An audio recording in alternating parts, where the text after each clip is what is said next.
Olá, gente, seja bem-vindo e bem-vinda ao Bora Conversar. Eu sou Eutália Mello e esse espaço foi criado para conhecer melhor Anny Marques, por meio de conversas leves, sinceras e cheias de boas histórias.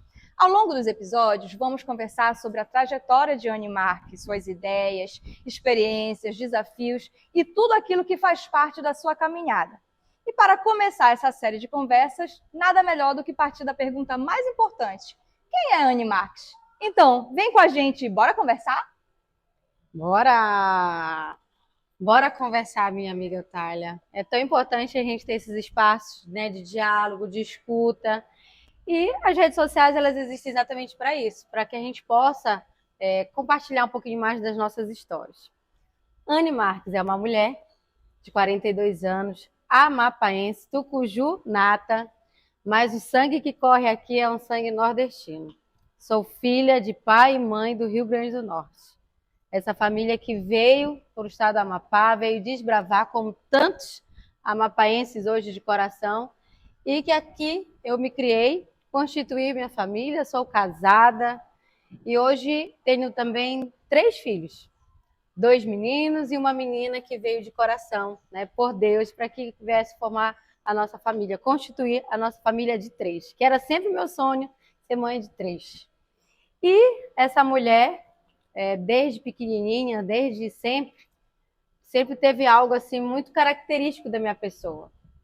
Desde 11 anos de idade, eu sempre busquei estar à frente de espaços, sendo uma voz, né? Sempre uma representante. Então, ali na escola, eu era uma representante de turma, eu estava ali buscando estar colaborando com a professora, ajudando a exercer esse papel. Então, eu sou essa mulher que tem esse perfil de liderança nato, assim como muitas pessoas me caracterizam, dizem que eu sou, e que busco, né, estar sempre em defesa daqueles que eu acredito que devem ser defendidos. Que aí entra principalmente servidores públicos, a sociedade de um modo geral, naqueles que são mais vulneráveis, que são as nossas crianças, os nossos jovens, os nossos idosos, nós mulheres. Infelizmente ainda estamos dentro desse eixo de pessoas que se encontram vulneráveis, que precisam de atenção e cuidado. Então eu me caracterizo como essa mulher, uma mulher que representa, uma mulher que luta, uma mãe e que busca ali estar diariamente exercendo esses papéis de defesa, principalmente de garantias de direitos. Que bacana, tu já fez aí um resumo Um bem breve legal de histórico. quem é Anny Marques. Mas se você fosse conhecer assim, uma pessoa hoje, uma pessoa que nunca te viu, e aí você tivesse que se identificar brevemente, algumas poucas palavras, como você se identificaria para essa pessoa, para ela poder te conhecer rapidamente? O que é que você falaria? Anny Marques é professora, servidora pública, também servidora do Tribunal de Justiça, que exatamente por ter como professora essa primeira profissão e uma necessidade nesse país de buscar melhorar a sua qualidade de vida, precisou ter um segundo emprego. Assim foi comigo e com tantos professores no Brasil inteiro, é assim. E hoje eu sou servidora pública tanto do Magistério, do Governo do Estado, quanto do Tribunal de Justiça do Estado do Amapá. E tive a oportunidade de ser secretária de Estado de Assuntos da Transposição. Uma oportunidade única, ímpar, que recebi em 2023 e tive à frente dessa pasta por 3 anos e 3 meses, ajudando a contribuir, né, nesse processo de garantia do direito de transposição para milhares de amapaenses. Então, foi uma oportunidade que eu estive à frente da gestão pública, que foi minha primeira, assim como foi lá no sindicato, que fui a primeira mulher presidente do Sindicato do Tribunal de Justiça, e também me considero como uma militante social. Por isso, eu sempre estou ali associada na luta pela garantia dos direitos, seja das mulheres, seja das crianças, seja dos idosos, seja dos trabalhadores. Por isso que a garantia de direitos é algo que eu realmente me apaixono, me identifico, me caracterizo muito. Nossa, então eu já identifiquei a Anny assim, uma mulher batalhadora, ativa e que não nega nenhum desafio. Não, pelo contrário, Os gosto. desafios vêm e tu, E vamos lá. a gente encara e vai de frente. Como eu já ouvi muito essa frase, né? Desde mais ou menos 2017, ou seja, quase 10 anos, é uma das frases que eu mais ouço. Como tu consegues? Porque para nós mulheres não é fácil, né?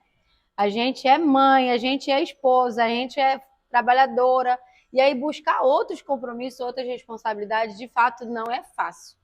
Por isso que ainda hoje a gente ainda vê muitas mulheres ainda ausentes da política. Porque não é fácil para nós mulheres ocuparmos esses espaços.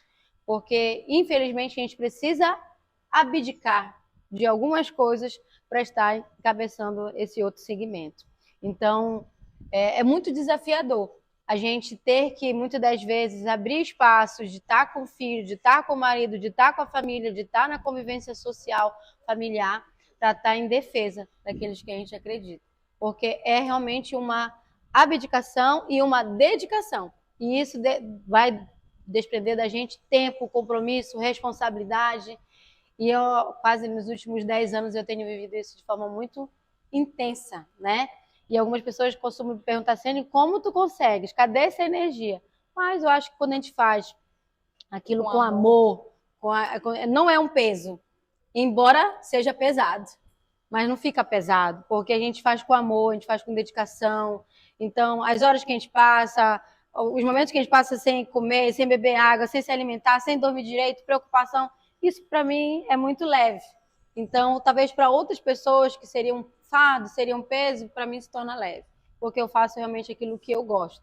Então, quando a gente faz algo com amor, com dedicação, acaba se tornando muito mais leve o fardo. Então, tu já resumiu a Anne até aqui, hoje, que a gente conhece hoje. Mas bora falar um pouquinho da Anne lá criancinha, Bora. A Anne na infância. Diz pra gente, como é que foi a tua infância?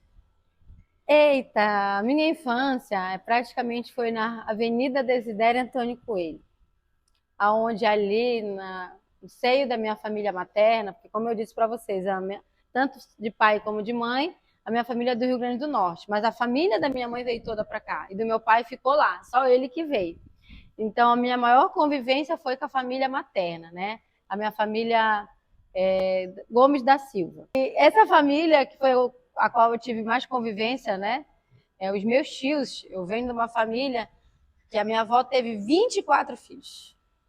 24 filhos. Vieram para o Amapá 13. Um nasceu aqui e, infelizmente, 10 faleceram lá no Rio Grande do Norte. Naquela época, doenças hoje que, infelizmente, estão voltando, exatamente pelas pessoas não se dedicarem a cuidar da saúde, né, a valorizar a ciência, a pesquisa, no sentido das vacinas. Muitas doenças que foram erradicadas lá no passado estão voltando, como sarampo, catapora, rubéola.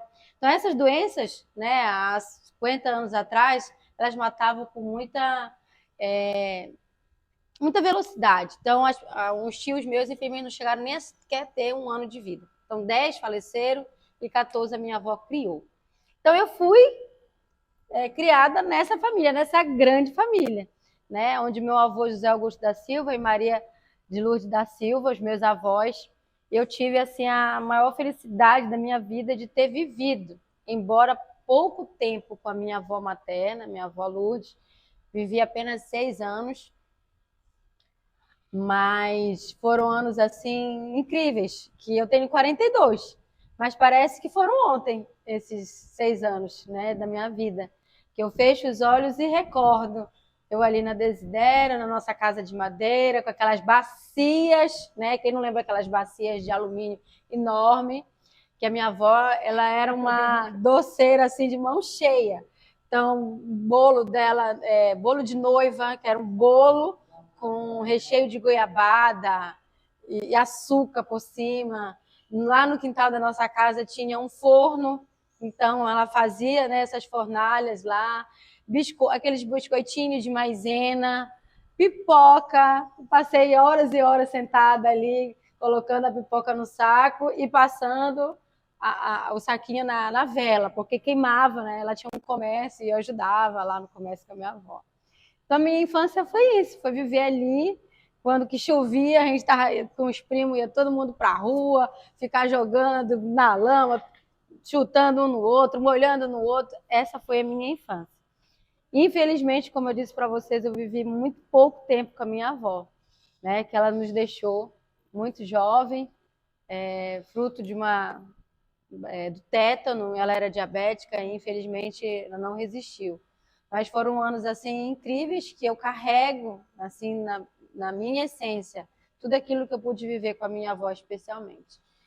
principalmente o maior assim legado que a minha avó deixou, que era ser uma pessoa boa.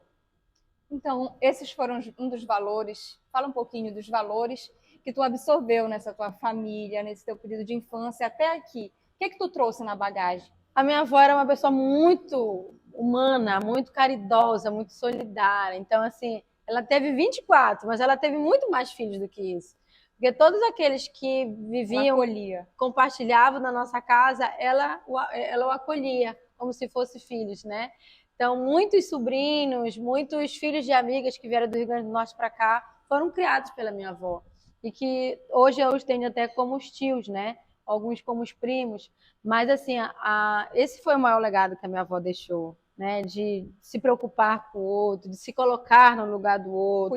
Cuidar do outro. Então, é algo que eu carrego muito forte isso em mim, né? Eu busco sempre, é uma característica minha também, antes de qualquer situação, eu me colocar no lugar do outro.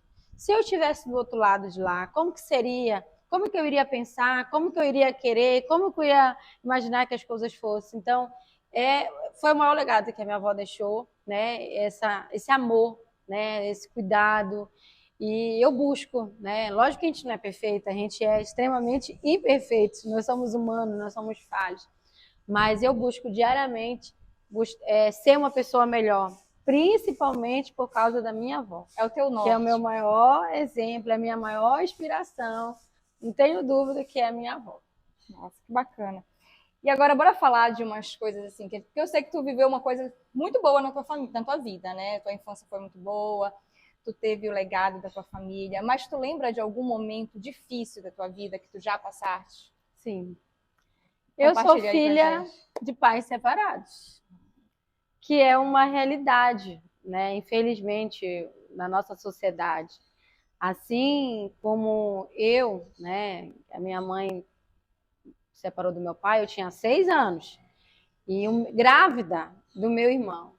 Minha mãe grávida do meu irmão, de quase 9 meses, se separou do meu pai. E naquela época, minha mãe não tinha ainda concluído o ensino médio.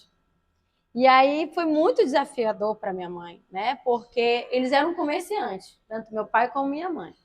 E aí a minha mãe separada.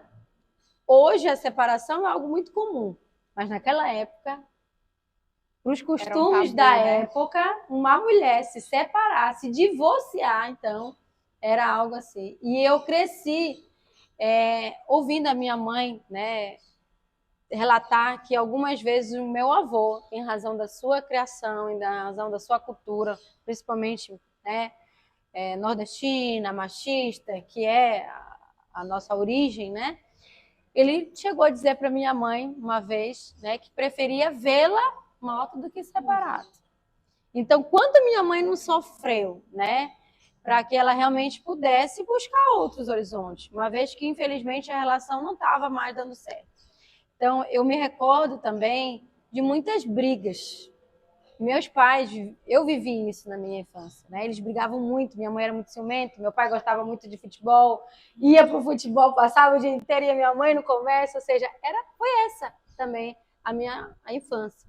Então, eu vivi aquele momento muito difíceis. E eu confesso para vocês que vê-los separados foi a melhor coisa. Mesmo, é claro que eu sofri a ausência de ter os dois juntos, mas ter a paz de não ver mais brigando, né? Correndo risco até, Deus o livre, acontecer uma tragédia, porque quando você vai para as vias de fato, tudo pode acontecer, né? Mas graças a Deus separaram, mas o meu pai sempre se manteve presente, né? Sempre ali com a gente, convivendo, compartilhando. E a minha mãe seguiu. E aí ela foi concluir o ensino médio, mesmo depois de parida, teve o apoio de uma outra pessoa que logo constituiu outra família. E com isso, a minha mãe hoje ela é servidora pública aposentada, né? Então, uma trajetória esse amor, também de superação, né? Esse amor pelo serviço público, eu devo especialmente à minha mãe, né? A minha mãe, pelo fato dela ter sido essa mulher que diante da dificuldade, diante dos desafios, né, buscou crescer na vida, né? Indo concluir seus estudos, nos deu a formação necessária. Eu sou extremamente grata e me considero uma pessoa extremamente privilegiada. Primeiramente, pelas graças de Deus, pela bênção de Deus, pela família que Ele me deu. Porque eu não soube, Eutália, o que foi trabalhar para estudar. Pelo contrário, a minha mãe passou pela dificuldade que ela passou para que a gente não passasse por nenhuma dificuldade. Nos deu todas as condições, todas as possibilidades que a gente pudesse realmente se dedicar aos estudos, tanto para mim quanto para os meus 3 irmãos, que nós somos, né? Nós somos 4. Então a minha mãe me deu, claro que também teve o apoio do meu pai, mas sem dúvida o grande alicerce, né, dessa trajetória, principalmente, foi a minha mãe, né? E que nos incentivou, que nos estimulou. Então, eu estudei a maior parte da minha vida escolar na escola pública, né? Meu Fundamental 1, fui lá na Escola Jardim Felicidade, no meu bairro de coração, né? Eu morei 30 anos lá no Jardim Felicidade. Depois vim para o Santana Rioli, ou seja, retornei para onde eu nasci, que foi no bairro do Trem. E o ensino médio já concluí no NAI, né? Núcleo Amapaense de Ensino. Até esqueci a sigla, NAI, Núcleo Amapaense de Ensino, que já foi o privado, né? E fiz ali o ensino médio. E entrei na universidade. Então, fiz a Universidade Federal da Amapá, Unifap, cursei o curso de Ciências Biológicas, licenciatura plena, e lá me formei. E então, eu me sinto extremamente privilegiada por isso, por nunca ter tido a necessidade de trabalhar, né, abrir mão dos estudos para ajudar na família. Porque a minha mãe fez esse sacrifício lá atrás e nos deu todo esse suporte. E graças a Deus, eu aproveitei. Eu me recordo, assim, Otália, que eu sempre gostei de estudar, né? Eu gosto de estudar, considero estudiosa, vamos assim dizer. Mas, de fato, não é fácil, né? Você tem que se dedicar, você tem que abrir mão de muitas coisas. E a minha mãe, ela sempre foi muito rígida. Então, cobrava muito. Não na educação, assim, aquela para estudar, não. Eu sempre fui por conta própria mesmo, mas a minha mãe nunca foi, assim, uma mãe muito permissiva. Só para você ter ideia, foram raras as vezes que eu escutei da minha mãe um sim. Eu só escutava não. Não, não, não, não, não, não. Foram raras as vezes que eu escutei sim. Mas o que eu quero trazer, né? Por que isso é tão importante? Hoje eu sou mãe. E aí Entende muita coisa, entendo né? muitos os nãos que ela me deu, mas eu busco hoje, né, equilibrar as coisas, porque eu acredito que o segredo de tudo é o equilíbrio. Não são os extremos. Então, eu vim de uma criação, de uma certa forma, extremista. Que a minha mãe não sequer deixava, às vezes, eu ir na casa do tio, passar um final de semana, brincando com os primos, porque ela não deixava, ela queria que eu ficasse sempre ali. Então, a minha mãe foi aquela protetora até demais, né? E aí eu considero que isso, de alguma forma, poderia ter sido relativizado. Então, eu busco relativizar hoje com os meus filhos. Mas, sem dúvida, foi uma criação nos permitiu chegar aonde a gente chegou. Né? Eu percebo, assim, que tu teve 2 exemplos muito fortes na tua vida de mulheres. De mulheres. Tua avó, que te ensinou o cuidado, o acolhimento. A tua mãe, que te ensinou a superação, né? A encarar os desafios de frente e ir lá batalhar por algo melhor. Sim. Que foi o que ela fez, que ela te ensinou, o que ela passou para ti, com sem toda dúvida, certeza. Sem com dúvida. toda a rigidez que ela teve, mas eu acho que ela te passou aquilo que era mais importante e isso que te formou hoje. Sem dúvida. Né? Então, o teu desafio de ter que enfrentar essa separação dos pais pode, de alguma forma, né, ter te abalado inicialmente, mas eu acho que o exemplo que tu teve na tua avó e na tua mãe te fez com certeza, romper esse porque desafio. Assim, eu poderia hoje me considerar uma mulher com traumas do passado, da infância, e graças a Deus não tenho. E deve-se exatamente a isso, Eutália, essa rede de apoio que minha mãe teve, né? Mesmo com aquele episódio que eu falei do meu avô, claro que depois ele, né, reconheceu que aquilo era muito mais importante ter a filha dele feliz, realizada, do que estar no casamento que realmente não estava sendo bom para ambos. Mas, por exemplo, eu teve a minha avó, né? E eu tive tias maravilhosas. Mais mulheres. Mais mulheres ainda, que são tias mães. Eu as chamo, eu as considero exatamente assim. Porque como eu fui uma neta criada pela minha avó, principalmente pelos primeiros anos da minha vida ali, né? Quando a minha mãe separou, a gente foi para casa da minha avó.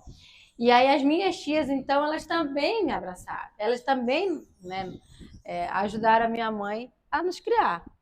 Então, assim, eu tenho um carinho, um amor imenso pelas minhas tias. A minha tia Graça, a minha tia Vera, a minha tia Ieda e a minha tia Cátia. Mas especialmente, né, dessas 4 tias, eu tenho a minha tia Ieda, que essa minha tia Ieda, Deus não deu para ela filhos biológicos, mas deu muitos filhos de coração, que são os sobrinhos, né, que ela ajudou a criar.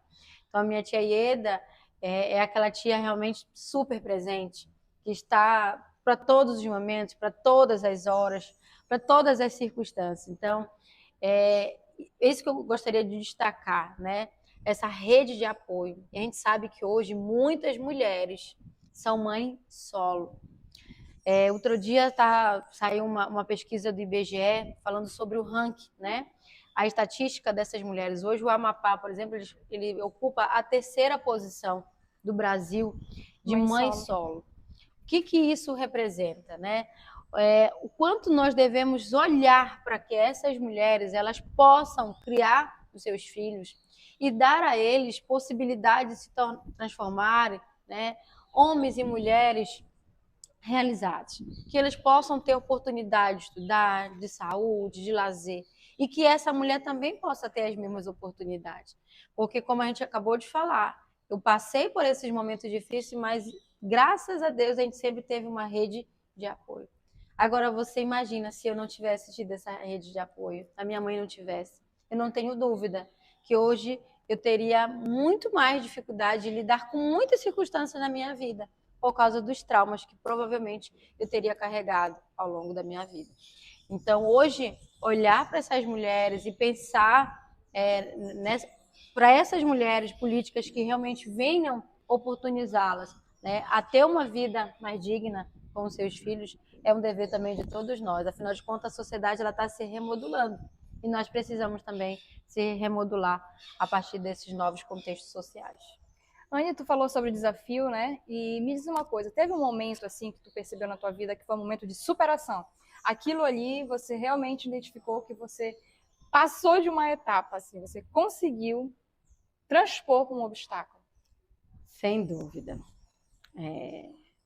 Teve alguns, mas eu vou relatar aqui um tema que para mim ele é muito sensível, ele é doloroso, mas ele é extremamente importante a gente falar e dizer. A minha família tem problemas, né, muito fortes com distúrbios mentais, né?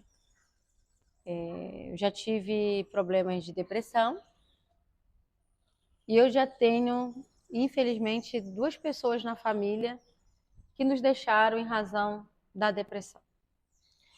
E a depressão, muitas das vezes, ela não é entendida, compreendida como ela deveria ser.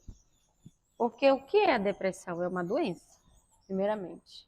É um estado de saúde que precisa de atenção, de cuidado, de olhar, e que, infelizmente, na nossa sociedade, a gente ainda não olha como deveria olhar. A gente ainda tem muito preconceito, a gente ainda tem muito tabu, a gente evita ainda falar, né, das possíveis causas que levam a esse quadro depressivo, e a gente acaba não cuidando, não fazendo a prevenção. Então, assim, na minha família, como eu destaquei, eu passei por um momento como esse em 2008, quase 20 anos atrás, e que 18 anos, né, para ser mais exato, aonde foi o momento assim mais desafiador assim na minha vida, né?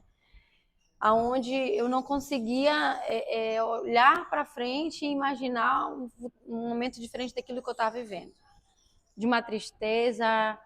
E aí juntou realmente uma carga física, psicológica, emocional, de tudo aquilo que eu estava vivendo naquele momento. Então, de fato, a gente precisa, às vezes, parar.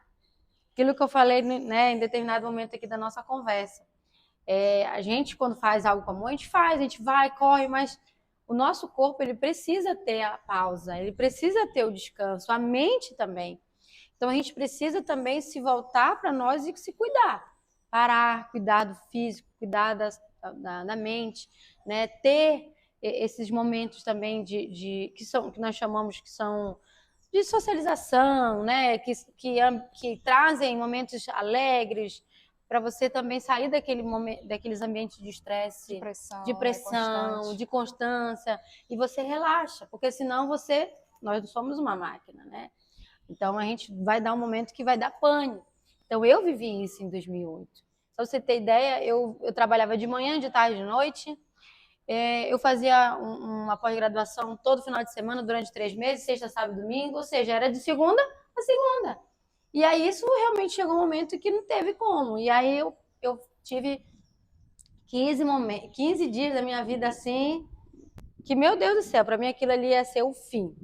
Eu só conseguia chorar, não conseguia dormir e não conseguia comer. E eu já era magrinha, né? Sempre fui, infelizmente, magrinha, agora que eu tô mais fortinha. Mas eu fiquei um palito e aquilo foi me debilitando e fui me tomando conta de uma tal forma, mas mais uma vez, a minha família, os meus amigos, a rede de apoio e a fé, que foram responsáveis por que eu conseguisse sair daquela situação que para mim eu não conseguia imaginar saindo dali. E aquilo parecia que eu ia só pro fundo do poço, fundo do poço. Então eu consegui, né, ultrapassar essa barreira. E com isso, com esse apoio, especialmente também da pessoa que hoje é o meu marido, à época nós éramos namorados, que esteve também todo momento ao meu lado, porque isso é importante, a gente ter as pessoas do nosso lado, a gente saber que a gente tem aquelas pessoas ali, e a fé, a oração. Eu sou católica, eu sou cristã, melhor dizendo, professo a religião católica, e sem dúvida a minha espiritualidade, a minha vivência espiritual, elas foram também assim fundamentais para que eu pudesse ter tido força suficiente para ter saído desse momento. E aí eu sempre busquei dialogar muito sobre esse assunto, né? Da necessidade da gente fomentar momentos de lazer, de comunhão, de partilha. Então, aonde eu passo, né? Aonde eu esteja, eu busco reforçar leva isso. um pouco da tua experiência, Eu né? busco reforçar isso nos espaços de vivência que eu estou, né? Então, recentemente, quando eu estava na secretaria, lidar com pessoas não é fácil, porque cada um é um. Cada um tem sua história, cada um tem os seus hábitos, cada um tem as suas qualidades, tem as suas virtudes, mas também tem os seus defeitos. Então, naturalmente, lidar com pessoas vai nos levar a conflitos, a situações às vezes desagradáveis, conflituosas, mas que a gente precisa ter, acima de tudo, sabedoria, né? A capacidade de empatia, porque quando a gente tem a empatia, a gente consegue contornar muitas situações e prevalecer um ambiente de paz, de harmonia. Porque a gente vive num mundo tão conturbado, de tantas atribuições, de tantas responsabilidades, de tantas coisas, que se a gente se permitir ser levado por essas circunstâncias, a gente vive em guerra. E a guerra, né, te leva a esses conflitos que te tira a tua paz, te leva a um estado de perturbação.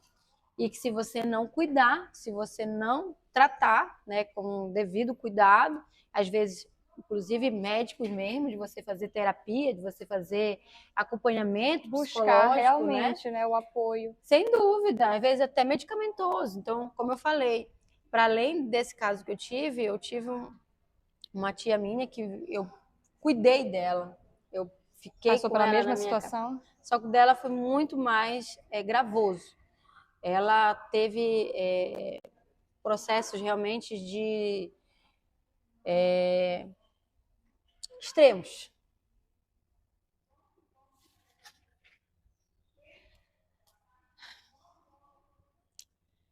E um desses momentos extremos foi na minha casa. E eu consegui evitar. Graças a Deus. Mas é muito difícil, não é fácil lidar com alguém doente, qualquer circunstância, né? Mas essas doenças mentais, essas doenças que atacam a mente, a alma, né, de alguma forma também, é muito mais doloroso, porque são forças que às vezes a gente nem consegue mensurar. Então, assim, a gente precisa ter esse olhar realmente para essas pessoas. A gente precisa ter mais atenção. Não é frescura, não é falta de fé, Não é né? mimimi. Não é mimimi. É preciso realmente cuidado, é preciso amor, é preciso atenção. E que a gente possa realmente cultivar mais isso de forma a prevenir, né? Fazer com que as pessoas tenham mais esse olhar de afeto, de compreensão, de empatia e de cuidado. Então, por isso que o setembro, né, é um mês dedicado ao Setembro Amarelo, né, que é dedicado a essa causa, para que a gente possa falar mais nos ambientes de trabalho, porque, por exemplo, no trabalho, muita gente às vezes passa mais tempo do que na sua própria casa. Então, o trabalho por si só já te traz muita pressão, muita responsabilidade, mas que a gente possa, de repente, né, nos Ter espaços, um olhar cultivar, mais atento, né? As né, pessoas que estão ao os nosso redor. amigos, os colegas, ter momentos, né, de escuta, para que a gente possa perceber o quanto o outro precisa. Às vezes é uma escuta, é um abraço, é um dizer, olha, eu estou aqui, né? A carga pode ser de alguma forma diluída, para que E você você não... procurou, Procurei. falou com outras pessoas, Sempre. procurou ajuda, procurou apoio, encontrou apoio. Totalmente, totalmente. Primeiro Pronto, dentro e de conseguiu casa superar e venci. essa fase. E venci. Que bom que outras pessoas também entendam isso, que é necessário procurar apoio. Pedir ajuda. E para quem a gente vai pedir apoio, entender que não é frescura, não é mimimi, Sim. é uma questão séria que precisa ser tratada com todo carinho, com toda delicadeza. Anne, agora vamos falar um pouquinho. Tu tens 2 filhos biológicos meninos. e tu tens uma filha também no teu coração, que tu fala sempre, rotina. né? Os teus filhos, como é que eles te definem assim? Eles olham... Porque a minha filha, por exemplo, ela tem uma visão de mim, eu sei como é. Como é que é a visão que teus filhos têm de ti? Como é que eles primeiro, te veem? assim, infelizmente, né, eles me veem ausente de casa. Essa é uma verdade. Eles me veem muito trabalhando, mas ao mesmo tempo que eles sentem essa falta de mim, né, no dia a dia, mais próximo, mas quando nós estamos, eu sou muito intensa. Então, nós somos muito grudados. Tem aqueles momentos de qualidade. Exatamente. Quando tu tá com eles, tu tá com eles. Nós somos muito grudados, né? Eu acho que exatamente pelo fato de serem meninos e eu mulher, os próprios os opostos já dizem, né? Biologicamente, os opostos se atraem. Então, a mãe é muito mais apegada com o filho homem. E aí, esse apego de nós, né, com os meninos especialmente, faz com que a gente seja muito carinhoso um com o outro, né? Então é todo tempo se abraçando, todo tempo se beijando. Então e como eles são jogadores de futebol, eu sempre acompanhei, mesmo na minha rotina de trabalho, de corre-corre. Buscava estar lá, presente. Sempre. Era nos treinos, era levando, era pegando, era fazendo presente nos jogos, nos campeonatos. Então dava um jeitinho para se fazer presente, porque é aquilo que marca, né? Eu lembro que... Fica na memória, né? Eu sou atleta, né? Eu era atleta, melhor dizendo. E quando menina, eu sempre me dediquei também ao esporte. Joguei tudo, só não handebol, mas basquete, futsal, futebol, vôlei. Tu gosta do esporte? Amo. E esse amor veio do meu pai. Como eu falei, meu pai, ele também é amante, é desportista, né? Do futebol especialmente. Ele o Paulinho Ceará, ele que carregou por muitos anos aqui no estado do Amapá o Santos Futebol Clube. E eu nasci e cresci dentro desse time, do Santos. Então, se você me perguntar, Itália, qual é o meu time do coração no Amapá, é Santos Futebol Clube, por causa do meu pai, né? Então, esse amor pelo futebol veio do meu pai. E quando eu ia participar dos jogos escolares, adivinha quem era que ia comigo? Quem? Adivinha? O meu pai.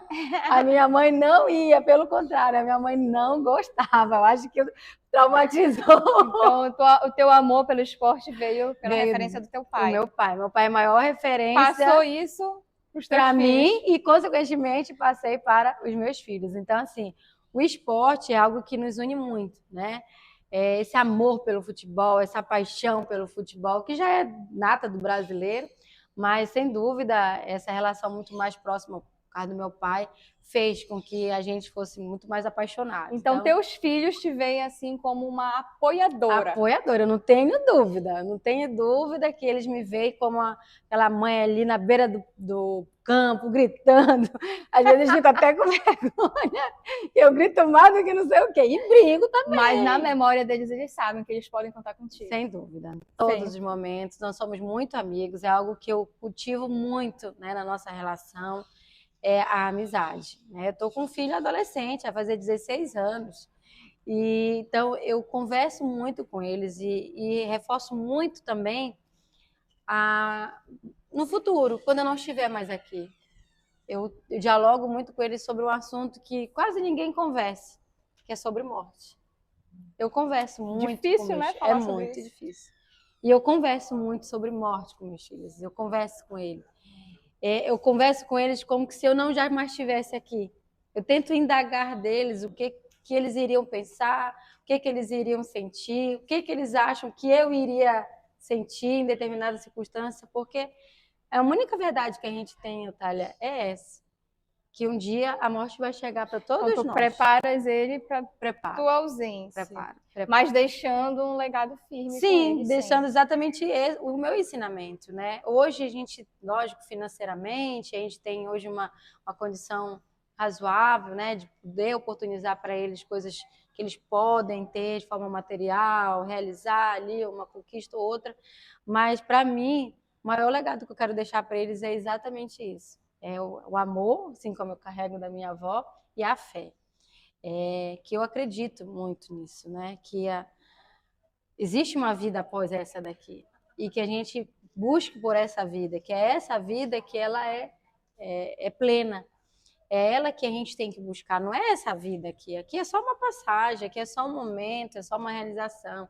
Então, que eles também possam ter isso muito forte. E que quando eu não mais estiver, que eles também carreguem isso com muita certeza, né? Porque esse é um dos meus maiores medos, por exemplo. Eu partir e sem eles terem isso muito convicto na vida deles.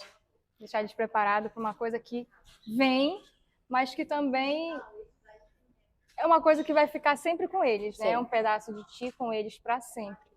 E uma esperança de que um dia vocês vão estar juntos novamente por meio da tua fé, né? Amém. Então é isso que a gente deixa para os nossos filhos, né? Esses ensinamentos. E preparando eles para o futuro sempre, né? Agora eu quero te fazer 2 perguntinhas bem rápidas. Primeiro, o que te emociona e o que te faz rir? O que me emociona é ver alguém feliz. É ver alguém realizado, é ver alguém... Tu te sente bem, tu te sente feliz em ver alguém feliz. Ver alguém feliz, ver alguém realizando algo, conquistando algo. Quantas e quantas vezes a gente lutou por algo e conseguiu, né, realizar, fruto do esforço, fruto da dedicação. Então, o esporte, por exemplo, ele nos dá muito isso, né? Como eu falei, eu fui atleta. Então, por exemplo, em 2000, a gente participou dos Jogos Escolares. Eu tive uma das maiores felicidades no esporte de viver, né, eu enquanto atleta, e eu vivi isso novamente com o meu filho. Gente, isso é uma felicidade imensa, porque você realizar aquela conquista, né, e aí você ir representar o seu estado, que foi o que aconteceu, né? A gente ganhou dos jogos e representou o estado do Amapá nos Jogos Escolares nacionalmente. E aí eu tive essa oportunidade de viver com o meu filho isso também. E aí cada jogo, cada conquista, cada celebração, cada vitória, cada desafio, e ver ele realizar esse sonho também, né, de ir representar o estado do Amapá, levando o nosso esporte, também foi uma conquista, foi do meu filho. Mas eu me senti extremamente realizada ali, feliz com aquilo. Filho, então, amigos, família, todo mundo, alguém que tu pôde participar, isso me emociona, me deixa alegre, me deixa feliz, me deixa radiante. O que é que te faz rir? Rir? Alguma coisa que te deixa eu rindo naquele momento? Eu sou assim, eu tenho uma amiga, né, que ela, na época da escola, ela dizia: Anne, eu adoro contar piada pra ti. Ela dizia... Qualquer piada te emociona. Antes de começar a contar, tu já tá rindo. Então, assim, É também uma característica minha, né? Graças a Deus sempre estar com um sorriso no rosto, de buscar estar Bom feliz, de humor é buscar de estar uma coisa de de bom ti. humor. É uma característica, eu também acredito, né? De estar sempre com um sorriso no rosto. Por mais que às vezes a gente não esteja feliz, mas assim, o que é felicidade, né? A felicidade, ela é momentos, na verdade. A felicidade são momentos que nós vivemos. Então, cada momento que te traz um bem-estar, que te traz né, um momento ali de alegria, de felicidade, é felicidade. Então é momento de celebrar, é momento de rir. Então estar com os amigos algo que eu amo demais. Estar com a família, estar com os amigos, eu amo estar junto, eu amo celebrar, eu amo comemorar. Qualquer motivo é motivo para celebrar, para festejar, comemorar. E claro que isso vem com muitas risadas, com muita diversão, com muita alegria. Estar com as pessoas que você gosta, ouvir elas, É. te faz rir. Muito, muito, muito, muito. E agora, que sonho tu ainda pretendes realizar? Eu tenho um sonho. E esse sonho já é um pouquinho antigo. Assim, ele nasceu já tem muito tempo. Ele nasceu aos 11 anos de idade. Hoje eu estou com 42, ou seja, 31 anos atrás. Na minha aula de história do professor Cristóvão Santina Rioli.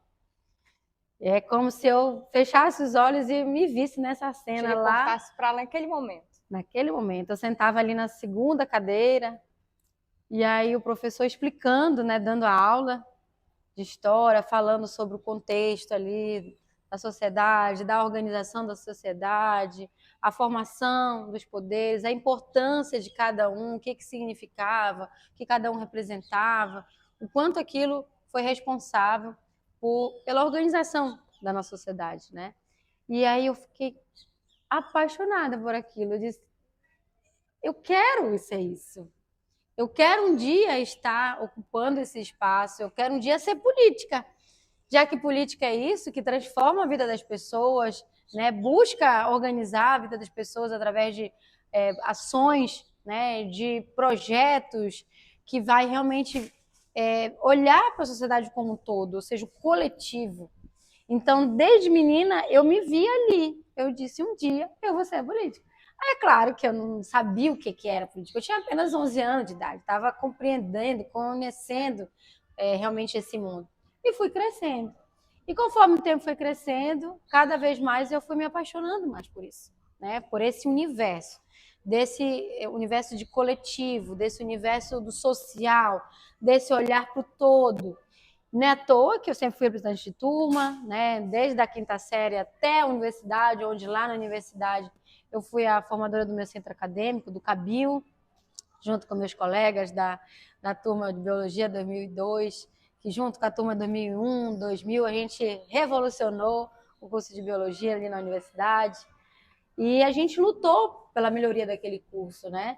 Que era um curso iniciante, apenas 3 anos.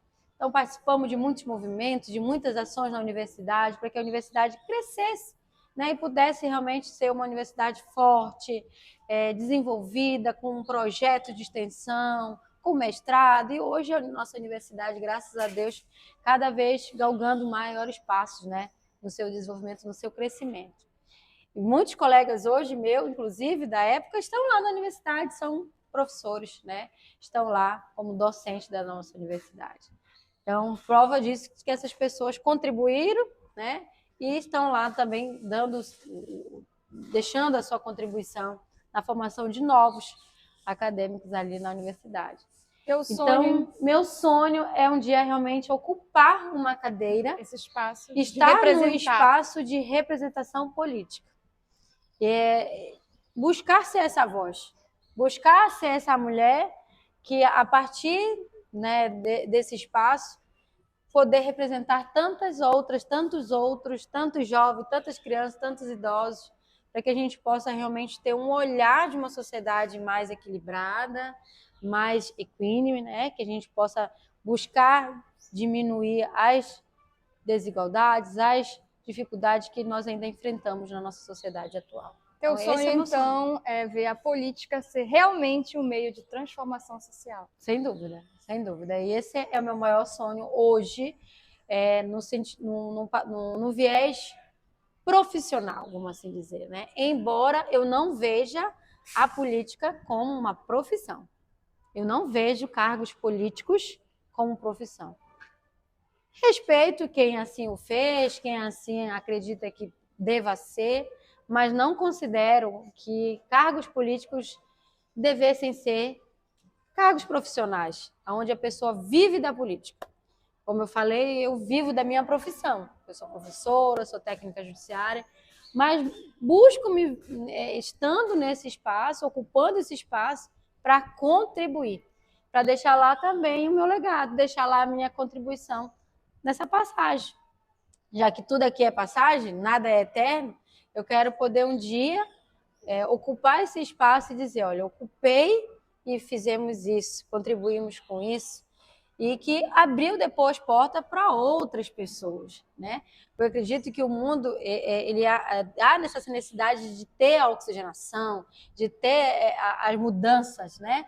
Porque cada um tem a sua forma de pensar, tem a sua contribuição, tem a sua vivência. Então, hoje pode ser eu, amanhã pode ser a Otália, amanhã pode ser a Dona Maria, amanhã pode ser a Dona Joana, ou seja, tantas outras, né, que podem e devem ocupar.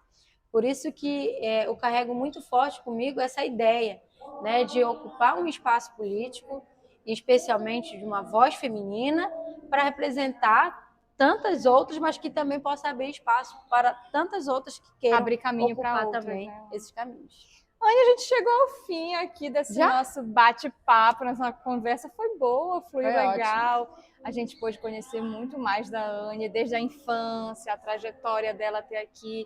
Porque uma trajetória na vida pública, hoje você está nessa vida pública, ela começa lá atrás, né? Na sua trajetória pessoal, nos valores que você ganhou desde criança, da sua avó, da sua mãe, sim, né? Dessa trajetória que você passa pelo serviço público. Então, tudo isso fez você chegar até aqui hoje, trouxe todos esses valores e, com certeza, vai servir para que você consiga alcançar o seu sonho.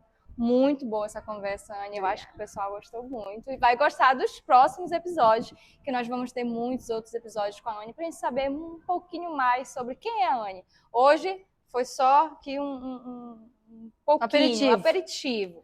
A gente vai ter muito mais. Então, fique com a gente nesse Bora Conversar, né, Anne? Bora conversar. Até a próxima.